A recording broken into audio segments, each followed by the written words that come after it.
আসসালামু আলাইকুম viewers, welcome back to my channel Fatema Jahan's lifestyle.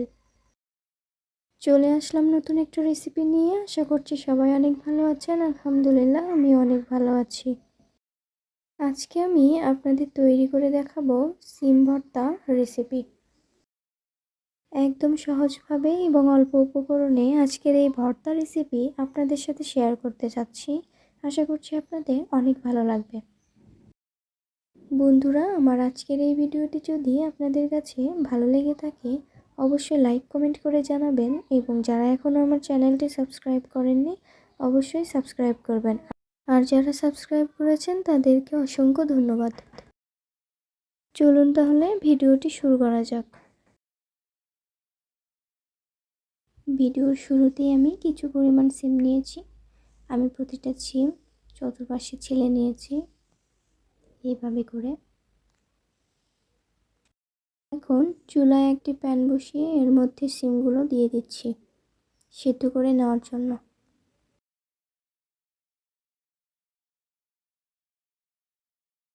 এখন এর মধ্যে দিয়ে দিচ্ছি সামান্য পরিমাণ পানি, বেশি পানি দিচ্ছি না।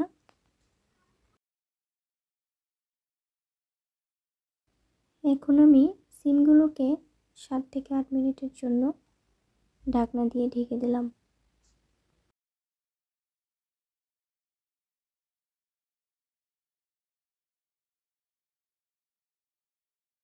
সাত থেকে 8 মিনিট পর ঢাকনা উঠিয়ে নিলাম। সিমগুলো অনেকটাই সিদ্ধ হয়ে এসেছে, দেখতেই পাচ্ছেন পানিগুলো একদম শুকিয়ে এসেছে। তারপরে এই সিমগুলোকে আমি কিছুক্ষণ নেড়েচেড়ে নেব যাতে করে একদম পানি শুকিয়ে যায়।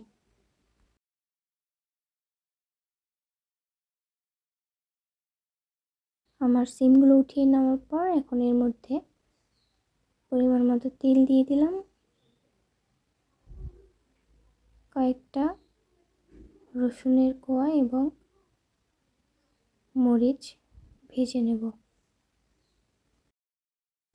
আমি এখানে 4 থেকে 5টা শুকনো মরিচ ভেজে নিচ্ছি। রসুন ও মরিচ ভেজে নেওয়া কমপ্লিট হলে এখন আমি এখানে মরিচ যেগুলো হাত দিয়ে চটকিয়ে নেব। এর জন্য এখানে সামান্য পরিমাণ লবণ দিয়ে চটকিয়ে নিচ্ছি। আমার মরিচ কমপ্লিট, এখন রসুনগুলো হাত দিয়ে চটকিয়ে নেব। এখানেও সামান্য পরিমাণ লবণ দিয়ে দিলাম। রসুন ও মরিচ চটকিয়ে নেওয়া হলে এর মধ্যে 2 থেকে 3টা পেঁয়াজ কুচি দিয়ে দিলাম। সবগুলোকে চটকিয়ে একসাথে ভালোভাবে মিক্স করে নিলাম। এখন এর মধ্যে দিয়ে দিলাম সরিষার তেল। আমার মরিচের চাটনি করা কমপ্লিট, এখন এটিকে একটি সাইডে রেখে দিলাম। এই বাটিতে আমি সিমগুলোকে নিয়ে নিলাম। এখন সিমগুলোকে হাতের সাহায্যে ভালোভাবে চটকিয়ে নিলাম।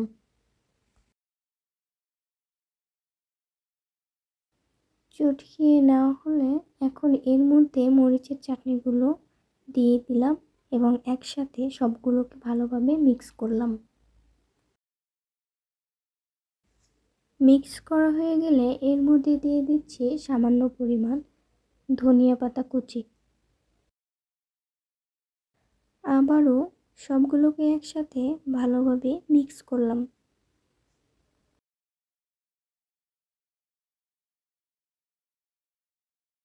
আমার সিম ভর্তা কমপ্লিট, এখন আমি রেসিপিটিকে সুন্দরভাবে পরিবেশন করলাম। দেখতেই পাচ্ছেন বন্ধুরা রেসিপিটি কতটা মজাদার ও লোভনীয় হয়েছে। আপনারাও চাইলে এভাবে বাসায় তৈরি করতে পারেন। শীতের সকালে গরম ভাতের সাথে এই সিম ভর্তা খেতে ভীষণ মজা লাগে। বাসায় এভাবে করে তৈরি করলে সকলেই খেয়ে আপনার খুব প্রশংসা করবে।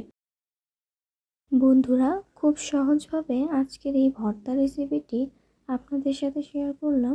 আশা করছি আপনাদের অনেক ভালো লেগেছে। আর ভালো লাগলে অবশ্যই লাইক কমেন্ট করে জানাবেন, এবং নতুন নতুন ভিডিও পেতে আমার চ্যানেলটি সাবস্ক্রাইব করে আমার পাশে থাকবেন। সবাইকে নতুন বছরের অনেক অনেক শুভেচ্ছা।